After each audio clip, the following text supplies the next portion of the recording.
अस्सलाम वालेकुम नाज़रीन, मैं हूं आपकी होस्ट एनिशा और आप देख रहे हैं वीकेंड शाइन विद एनिशा। कैसे हैं आप लोग? ठीक ठाक। मैं भी बिल्कुल ठीक हूँ और मेरी दुआ है आप हमेशा हंसते मुस्कुराते रहें, खुश रहें, आबाद रहें, इसी तरह अपनी ज़िंदगी को बहुत अच्छे तरीके से गुजारें और आपके चेहरों पे हमेशा खुशी रहे। ये सुबह सुबह की दुआ देने का मकसद ये है कि जब मैं आपके लिए अच्छी सी दुआ करूँगी तो मेरे हक में भी बहुत सारी चीज़ें अच्छी हो जाएंगी। तो इस चीज़ से एक चीज़ ज़रूर सीखें आप लोग कि कभी भी किसी के लिए बात करें, अच्छी करें, किसी के लिए कोई भी अल्फाज हो, कोशिश करें कि वो पॉजिटिव होने चाहिए, नेगेटिव नहीं होने चाहिए, क्योंकि जब आप किसी के लिए पॉजिटिव बोलते हैं तो आपकी लाइफ में पॉजिटिव चीज़ें होना शुरू हो जाती हैं। कुछ लोग बोलते हैं ना, यार ये बहुत खुश नसीब है, इसके सारे काम बहुत आसानी से हो जाते हैं, या इसकी लाइफ बड़ी स्मूथ चल रही है। वो स्मूथ क्यों चलती है? क्योंकि वो पॉजिटिव इंसान होता है, वो सबके लिए पॉजिटिव सोचता है, तो उसकी लाइफ में भी सारी चीज़ें पॉजिटिव होती हैं। कराची का मौसम बहुत ही ज़्यादा खूबसूरत अल्हम्दुलिल्लाह, और कराची वाले बहुत ज़्यादा खुश हैं मौसम की वजह से। सुबह आप उठे तो आपको हल्की फुल्की फुहार, और दिन को भी यही सिस्टम, शाम को भी, रात को भी। और प्यार करने वाले लोग जो अपनी बीवी या शौहर से प्यार करते हैं, या बच्चे अपने बाप से, माँ से, वो लोग निकल जाते हैं भाई घूमने फिरने के लिए। तो ये अच्छी बात है कि मौसम में आप अपने रिश्तों के साथ एंजॉय करें, चाहे वो आपका हस्बैंड है, चाहे वो आपके पेरेंट्स हैं, चाहे वो आपके बहन भाई हैं, चाहे वो आपके दोस्त हैं। इस मौसम में एंजॉय करें, एक दूसरे को खुश रखें, एहतियात ज़्यादा रखें कि जब ज़्यादा बारिश हो तो फिर कोशिश करें कि एक घर पे रहें। उसी के साथ आपको जिस तरह से पता है कि मुहर्रम का चांद आज हो जाएगा, तो उसका भी आपने बड़ा ख्याल रखना है कि मुहर्रम के दौरान कुछ ऐसा अमल ना करें अपनी तरफ से कि किसी की दिल आज़ारी हो। और ये भी कोशिश करें कि बारिश के दिन हैं, जहाँ से जुलूस गुजरते हैं, आज़ादारी होती है, वहाँ अगर कोई मुश्किलात हैं तो हम सब मुसलमान, सब पाकिस्तानी हैं, हमें चाहिए कि सब मिल के साथ दें। तो जब हम किसी भी कोई भी ऐसा दिन हो, हम जब सब मिल के एक हो के उस चीज़ को आसान करेंगे तो यकीन करें हम ऐसी स्ट्रॉन्ग, ऐसी ताकत बन जाएंगे कि हमें कोई नहीं तोड़ सकता। अच्छा जी, हमारे शो लाइव, आप हमें लाइव कॉल कर सकते हैं, उसके लिए टीवी स्क्रीन पे नंबर आ रहे हैं। हमारे साथ मौजूद हैं हमारे गेस्ट इरफान उल्लाह न्याजी साहब, पीटीआई से उनका ताल्लुक है, उनको वेलकम करते हैं। अस्सलाम वालेकुम। जी वालेकुम सलाम। कैसे हैं आप? अल्लाह का शुक्र है। अच्छा, सबसे पहले तो मुझे ये बताएं, बात बड़ा, मैं तो बड़ा इस पे हुई हूँ कि 2018 में हमारे एक बड़े अच्छे कश्मीर से थे, अब तो मरहूम हो गए उनकी, अब वो डेथ हो गई उनकी। और राजा वक्कास नसीम साहब, उनको भी टिकट नहीं मिला था, बड़े एफर्ट्स करते थे, बड़े नाइस बंदे, बहुत काम के बंदे। और अब फिर आपके साथ भी यही हुआ, और फिर भी आप पीटीआई के साथ लगे हुए, अलग नहीं हो रहे, वजह? नहीं, हम तो इमरान खान के विजन के साथ हैं। तो खैर ऐसी बहुत से हमारे जो रहे इमरान खान के साथ जो साथी जुड़े, बहुत ज़्यादा उन्होंने मेहनतें की, बहुत ज़्यादा एफर्ट्स किए, और हुआ है कईयों के साथ कि इनको टिकट नहीं मिले। अब जैसे कराची में हमारे बहुत सारे, मुझसे भी बहुत सीनियर, इनको टिकट नहीं मिले। मैं भी 2010 से पार्टी के साथ वाबस्ता हूँ। मुख्तलिफ उसमें अप्लाई तो नहीं किया, लेकिन 2018 में मैंने बहुत ज़्यादा एफर्ट किए थे। एक हमने जो ओल्ड सिटी एरिया का हल्का दिया, और वहाँ पे ऐसा था कि 2013 के इलेक्शन में बैलेट पे बैड का निशान नहीं था। अच्छा। स्ट्रॉन्ग एमक्यूएम का इलाका था वो। अच्छा। और जो old city area, Ramaswamy, Ranchhod line, Dhobi Ghat, इस पे वाबस्ता था। जो वहाँ लोग रात को जाते हुए भी घबराते थे कि यार उस इलाकों में कैसे जाएंगे। लेकिन अल्हम्दुलिल्लाह इमरान खान का हमें एक वो थी कि भाई उसका हमने पैगाम पहुंचाना है। हमने वहाँ पहुंचाया, वहाँ पे घर घर गए। अच्छा, वहाँ एक निश्तर रोड है बहुत मशहूर। जी। निश्तर रोड पे पीटीआई का मैंने जलसा किया वहाँ, और यकीन करें उस जलसे में पैसे जेब से लगाए? जेब से, वो जेब से बस हमारी यही पार्टी दिखाना ने है, तो मैं यही बताना चाह रही हूँ आपको कि पीटीआई वाले जेब से पैसे लगाते हैं और बाद में उनको टिकट नहीं मिलता। बहुत बड़े दिल वाले हैं ये जेब लोग से कि लगाया, फिर भी लेकिन साथ रहते हैं। साथ रहते हैं। लेकिन उसकी खास बात ये थी कि 30 साल में पहली दफा एमक्यूएम के अलावा किसी पार्टी ने वहाँ जलसा किया, तहरीक इंसाफ ने। अच्छा। वो हमारे अली जैदी वहाँ पे आए, उन्होंने मुझे बड़ा अप्रिशिएट किया। अच्छा, थोड़ी सी मुझे ये जरूर बताइएगा यहीं पे, क्योंकि बात जब आगे बढ़ जाएगी तो फिर उसको करना थोड़ा सा अलग लगेगा। मुझे बताएं कि इमरान खान साहब को ये सारी चीजें नहीं पता चलती कि 30 साल से जहाँ पीटीआई का कभी कोई जलसा हुआ ही नहीं है, और फिर वो जलसा आपने करवाया, क्या ये चीजें वहां तक नहीं पहुंचती, नहीं उन तक पहुंचती, नहीं पहुंचती हैं? नहीं पहुंचती। अच्छा। यही वजह है कि जो बहुत ज्यादा सिंसियर है पार्टी के साथ, वो पीछे रह जाते हैं।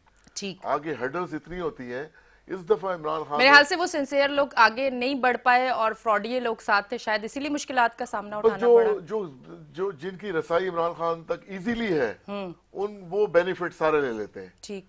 और उसकी वजह से मैं ये समझता हूँ कि हाँ, इमरान खान को पता चल गया, और इमरान खान ने यही कहा अभी जो गवर्नमेंट खत्म हुई कि मैं इंशाल्लाह ताला अपने पुराने लोगों को टिकट दूंगा, ये इलेक्टेबल्स की सियासत अब मैंने नहीं करनी। पब्लिक का रुझान देख लिया, पब्लिक इमरान खान के साथ खड़ी है, इमरान खान के विजन के साथ खड़ी है, पाकिस्तान की खुद मुख्तारी के लिए और पाकिस्तान की आज़ादी के लिए, पाकिस्तान की सालमियत के लिए। तो इंशाल्लाह हमें बड़ी उम्मीद है कि अब आने वाले उसमें हमारे जो इमरान खान साहब हैं, उम्मीद है कि वो अच्छे अपने पुराने साथियों को टिकट देंगे, उनको आगे लाएंगे। और उन्होंने ये भी कहा है कि मैं फर्दन खुद उनका इंटरव्यू करूंगा। तो इसी उस पे हम बहुत ज्यादा पुरुमीद हैं कि इंशाल्लाह ताला आने वाला वक्त अच्छा होगा, हमारे लिए भी, मेरे जैसे और जो मेरे दोस्त हैं, साथी हैं पूरे पाकिस्तान में, उनके लिए भी, और हमारी पाकिस्तान तहरीक इंसाफ के लिए भी, कि वो भी इंशाल्लाह पुराने लोगों से, आज भी कोई भी मुश्किल वक्त आता है, हमारे पुराने ही साथी, पुराने ही वर्कर सामने आ जाते हैं, चाहे जितनी भी उनके साथ ज्यादती हुई हो, भले घर में बैठे हों, लेकिन इमरान खान की कॉल पे सारे आ जाते हैं। आपने अभी तजर्बे देखे, जब भी कोई मुश्किल वक्त आई, जब भी इमरान खान ने कॉल दी, पूरे पाकिस्तान की गली गली से लोग आए। पाकिस्तान के, अब तो पूरी दुनिया में पाकिस्तानी बाहर आ जाते हैं कि नहीं, हमने स्क्रीन लगानी है और इमरान खान का लाइव हमने खिताब देखना है।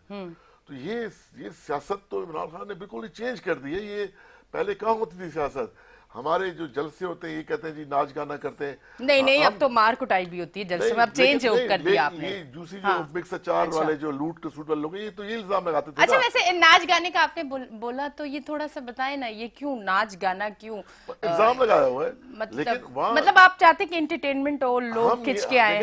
खिंच के ना आए, लोग उसमें खुद आ रहे होते हैं और फैमिलीज आ रही होती हैं।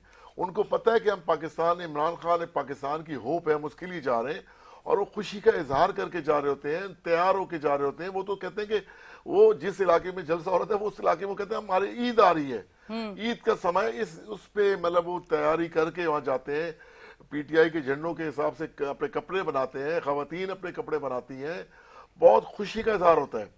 और जब खुशी होती है तो इंसान हर तरह का मतलब अपने इजहार करता है उसको। तो ये लोगों को तकलीफ होती है, लेकिन इन्होंने जब देखा कि यार ये तो ट्रेंड ही चेंज हो गया है, अब यही वही ट्रेंड अपने उनमें लाने लग गए। लेकिन ये तो आपको पता है, हार जाओगे आप, नए नाचने वाले हो ये पुराने। लेकिन जलसों के लिए पाकिस्तान तहरीक इंसाफ को ना कन्वेंस देने की जरूरत होती है, ना कोई बिरयानी। अच्छा, यही तो चीज मैं कह रही हूँ कि पीटीआई में जो लोग आते हैं जलसों में, आप उनको भी देखें, वो खुद अपने पैसे खर्च करके और अपने बच्चे, छोटे छोटे मासूम बच्चे लेके आते हैं। ये उनको लालच नहीं थी कि उनको गाड़ियां मिलेंगी, आप उन गाड़ियों में पिक एंड ड्रॉप नहीं, वो अपने तौर पे पहुंचते हैं, जिस तरह से भी पहुंचे। फिर इनके जो वर्कर हैं, वो लोग खुद जलसे, जुलूस, कैंपेन, ये सारी चीजें वो खुद अफोर्ड करते हैं। तो ये फिर मैं समझती हूँ कि ये नाइंसाफी हो जाती है कि फिर ऐसे काम करने वाले लोगों को अगर टिकट ना मिले। तो मैं भी यही चाहती हूँ कि अगर आज ये आवाज आगे जाती है, तो अब तो जो गलतियां हो गई। अब इमरान खान साहब को अपने वो वर्कर जो काम करने वाले हैं और जो उनके साथ खड़े थे बहुत टाइम से, उनको आगे लेके आए तो बेहतरी होगी। नहीं, वो आएंगे, और उन्हीं, देखिए, इज्जत उन्हीं वर्कर्स की आज भी। जो वर्कर से ऊपर आया, जैसे आप देखें बिलाल गफार, हमारे बहुत नीचे लेवल से ऊपर आए, आज वो कराची के प्रेसिडेंट है। वर्कर उनकी बहुत ज्यादा इज्जत और रिस्पेक्ट करते हैं। अच्छा, बहुत सारे कराची में लीडर ऐसे पैराशूटर्स आए 3.5-4 साल में, जिन्होंने टिकट लिए, आ गए पार्टी में, जी हमारे पास बहुत पैसा है, और लेकिन आज उनकी रिस्पेक्ट नहीं है। वर्कर उनके साथ ही खड़ा होता, चाहे वो जितना भी खर्चा कर ले। उनको भी पता चल चुका है कि पाकिस्तान तहरीक इंसाफ का वर्कर सिर्फ वर्कर ही के साथ खड़ा होता है, और जो देखते हैं कि हमारे साथ का साथी है, हमारे ग्रास रूट से हमारे साथ उठता है, उसकी रिस्पेक्ट होती है, उसकी कॉल पे सारे आते हैं। लेकिन बरक्स एक सरमायादार के पास हम नहीं जाते। मुझे एक चीज का सिर्फ जवाब दीजिएगा, इमरान खान साहब से टिकटॉकर बड़ी आसानी से मिल जाते हैं। आप जो 2010 से इमरान खान की पार्टी में और एफर्ट्स कर रहे हैं, आप लोगों का मिलना इतना मुश्किल क्यों होता है? ये देखें, जरदारी साहब से तो सब मिल सकते हैं। देखें, ये एक बड़ा साइन है। मैं ये समझता हूं कि इमरान खान सबसे मिलना चाहते हैं। हाँ। मैं 2016 में मैं गया था कराची से, तकरीबन 35 लड़कों को हम ट्रेन में गए और हमने कहा मिलने जाना है। इंट्रा पार्टी इलेक्शन हमारे कॉल हुई, हमने बड़ी मेहनत की। मैं डिस्ट्रिक्ट साउथ के लिए वो था, और एक हमारे साथ थे सरदार अजीज साहब, ये जो बारबेक्यू टुनाइट वाले हैं, आप हम 1-1 में थे, मुकाबला करते, अचानक वो खत्म हो गए। तो उन जो मेरे साथ जो टीम थी उनको मैंने कहा मैं आप लोगों को ना बनीगाला इमरान खान से मिलवाऊंगा। वैसे ही उनको मैंने खुश करने के लिए कहा। जब वो खत्म हो गए तो मुझे कहा चले, हम चल पड़े, ट्रेन में गए इस्लामाबाद, नईम उल हक मरहूम से मिले, अल्लाह ताला उनकी मग़फ़िरत करे। हमने कहा मिलने आए, उन्होंने कहा चले ठीक है, हमें टाइम दिया जी, वहाँ हम बनीगाला पहुँच गए, बड़ी खुशी, यहाँ जी बैठ जाओ। हम बैठ गए, ऐसे से बैठ, उन्होंने कहा 5 मिनट है, खान साहब बहुत नाराज़ हैं, गुस्से में, आपने अपने बस तस्वीरें लेनी है और चलते बनेगा, इधर उधर करने की बात। यकीन करें, हम जब हमने बातचीत शुरू की, 5 मिनट के बाद 40 मिनट तक खान साहब हमारे साथ बैठे रहे और एक एक चीज पूछते रहे, एक एक वर्कर से पूछते रहे, और उन्होंने परेशानी भी इजहार की, यार इतने दूर से आप लोग क्यों आ गए हो, बड़े बड़े उन्होंने तकलीफ का भी इजहार किया कि आप इतना खर्चा करके यहाँ आ गए हो, क्या जरूरत थी। बिस्किट चाय मिली थी आपको? हमें चाय मिली, बिस्किट तो नहीं मिली, चाय मिली।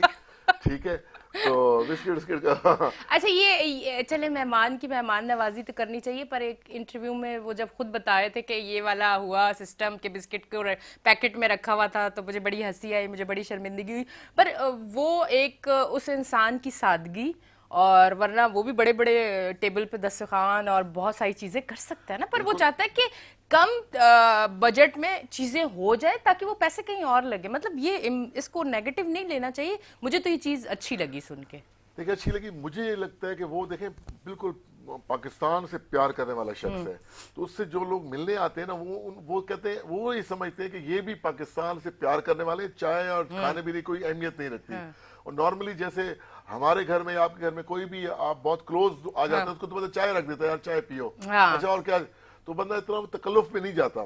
तो इमरान खान ये तकल्लुफ पे नहीं जाते, और वो खुद भी बिल्कुल सिंपल रहते हैं। कपड़े देख लें, उनके ड्रेसिंग देख लें, रहन सहन, एक ट्राउजर में सारा दिन गुजार देते हैं, वो जूते पहन के एक्सरसाइज का करने का उनको बहुत ज्यादा शौक है।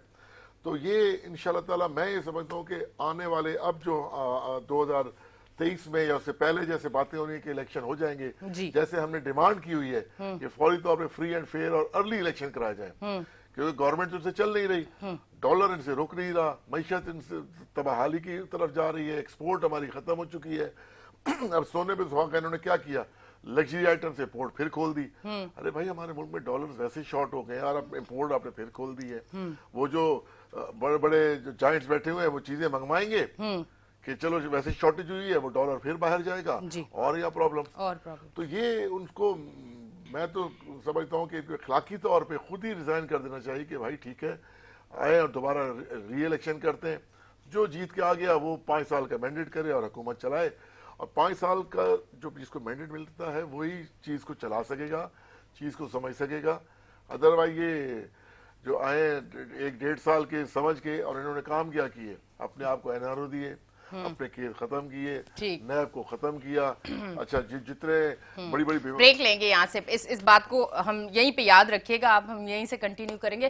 क्या करें, मजबूरी होती है जब आ जाती है ब्रेक का टाइम कहीं पे आए, चाहे वो सिग्नल पे आए, सड़क पे आए, गली में आए या हमारे शो पे आए, फौरन टाइम पे लगानी चाहिए, वरना उसके बाद मसाइल बहुत ज्यादा खड़े हो जाते हैं। तो अब हम लेते हैं एक ब्रेक, मिलते हैं ब्रेक के बाद।